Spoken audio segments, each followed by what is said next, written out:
got like hair behind my glasses in front of my eyes. I don't know if you can see that or not, but I can.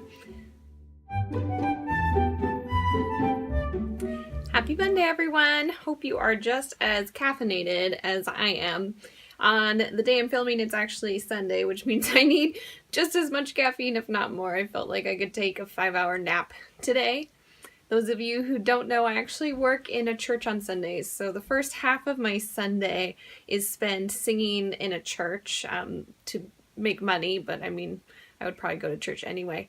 That being said, I usually have to get up pretty early on Sundays, and sometimes even earlier than I do for my normal day job, Monday through Friday. So I like to drink all of the tea, just all the tea on Sundays. I have like 1.5 million glasses at church, and by 1.5 million, I really mean like 4, which is still a lot for a 4-hour time span. So anyway, here's my next one. This is actually my, if you can tell, it's like a little crown and a heart. I got this back when I was Miss Washington's sweetheart, and so it reminded me of the crown and then the heart, like the sweetheart, Miss Sweetheart, except for it says darling. So I really wish I could just, you know, like scratch that out and write sweetheart on it. I feel like that would be just perfect.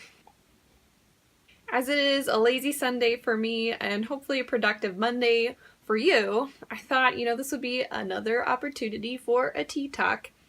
And you're probably wondering, Anikka, you look different. Why do you look different? It's because I have glasses on. I try to give my eyes a break every now and again because I do wear contacts. And so sometimes my contacts just don't really want to go in. So I could take them off and film without them, but then I can't even really see you. So I would much rather see, because I feel better when I can see, even if talking at my camera, which is my phone, is just the same. Anyway, I'm getting off track a little bit. So I thought I would talk to you today about how to have confidence. I've done a lot of things in my life that are in the public eye or physically on a stage or in front of a lot of people. And so a comment I get from other people who they talk about, oh, that's so cool you're doing that. I wish I could do that. And I tell them, oh, why not? Like, you can do this. And they said, I'm not really like confident enough in myself to do that. And I'm like, girl, you can do it. Let me tell ya.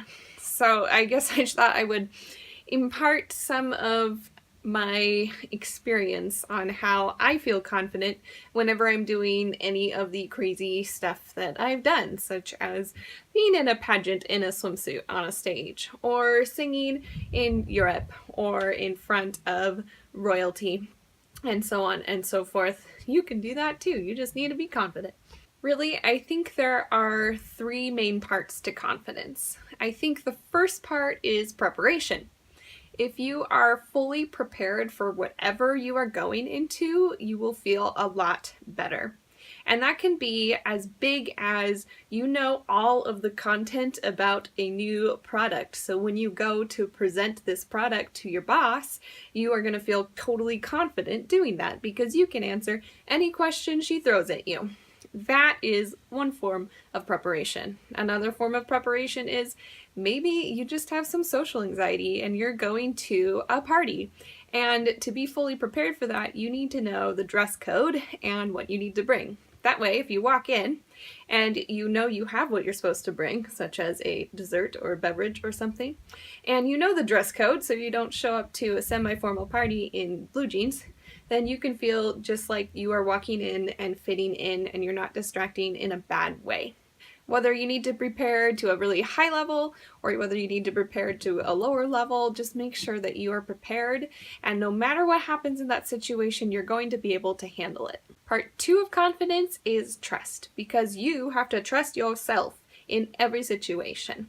If you are going to perform on a stage, you have to trust yourself that you have prepared well enough that you are not going to forget the music once you go out there. You have to trust yourself that if you're walking in front of a group of people on a stage, you're not going to trip and fall over yourself because you've been walking for most of your life. So chances are you're not going to trip on yourself. You have to trust that you are going to be able to answer any questions someone asks you. You have to trust that really you know everything you need to know for that situation. Trusting yourself is hard. It's certainly much harder than it sounds. I mean, trusting yourself seems like it should be such an easy thing to do because you live with yourself every day and you know yourself best. But it can be really hard to trust yourself because you can have all these insecurities about, oh man, this part is really hard in the music. What if I flub it up because it's so difficult? You have to trust that you can do it and you know it well enough. Which stems off of that first point of preparation. If you don't have the preparation, it's much harder to trust yourself. But if you are fully prepared, please trust that you are fully prepared and everything will work out in the end. The third part of confidence, I believe, is grace. You have to give yourself grace if something does happen that you weren't planning on. If you do answer a question wrong, if you do trip on stage, if you do forget the words to a song, if you do mess up in any way, if you do something you weren't intending on or weren't supposed to, you have to forgive yourself for that and give yourself the grace of being a normal human being. This happens to literally everyone. Everyone messes up. No one is perfect all the time. And believe me, I try. I try to be perfect all the time, every day, in every situation. And it's just not going to happen. And that was a hard lesson for me to learn.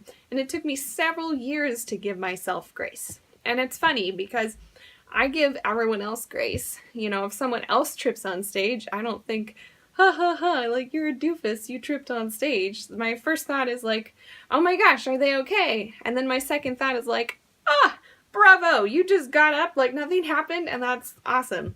So it's not like I'm thinking badly of someone else if they mess up. That's not how I think. So why should I be saying those words to myself? Like, Anikka, you're such a doofus, you messed up. That's not, going to be conducive to your growth. So, hey, it happened. You messed up. Whatever. It's one moment. People probably didn't notice, and if they did, they'll forget about it. And if not, then whatever, you'll move on. Life goes on. It's not the end. It will go on. You will be successful. Just because you mess up once doesn't mean it's the end. Even if it's a bigger mess up. For example, I don't even remember who it was, but like several years back, someone was singing the national anthem on TV and forgot the words mid-song. And then everyone else started singing around them with the words. And so she could kind of start to get it again. But she was so nervous she messed up she forgot the words. She'd probably sung it 1,000 times. But anyway, she handled it with grace. She gave herself grace. And they invited her back to sing again.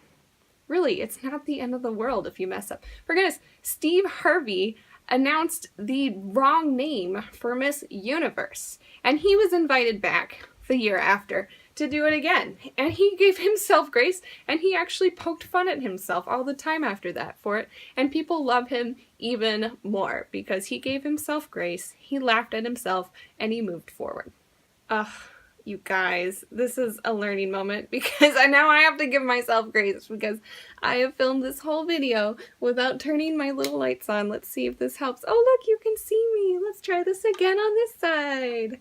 All right, so this movie is going to be just like half of me is in the dark, and then the second part of this is going to be me not in the dark learning moment. And I'm going to forgive myself for that, and I am not going to refilm. So sorry. Anyway, all of these things about confidence are things that took me several times to actually put into words and to understand myself. For preparation, I just realized through experience that if I was well rehearsed, if I knew all the things about what I was going to talk about in a presentation or something, then really there was nothing to worry about. I felt so much better. And so that is like, that's something you'll discover as you go on. The more you prepare, the less can go wrong. And then I had to learn to trust that preparation because even if I knew I was fully prepared, I still was talking to myself in my head about all the things I could still do wrong. But then I told myself, Anikka, everything you have done up until now has prepared you for this moment. Everything you've done up until now has prepared you for this moment. And that helped me to trust myself and my performance.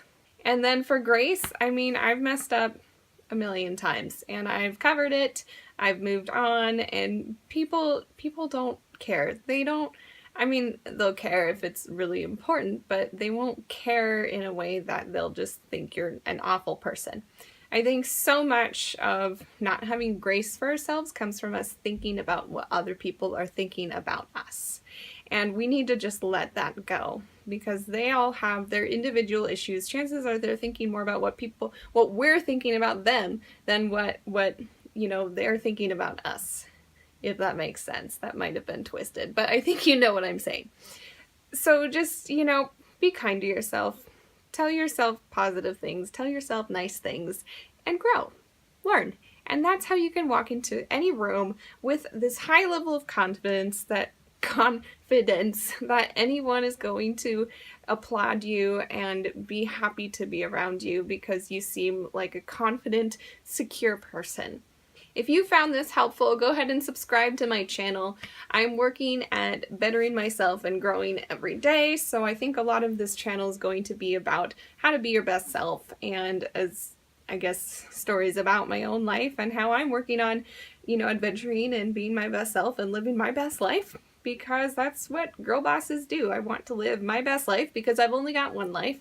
So yes, please like, subscribe, share, direct me to other people's videos so that I can watch them and they'll help me. I am rambling now. I don't know what I'm saying. I should probably just drink my tea. But cheers. Have a happy week.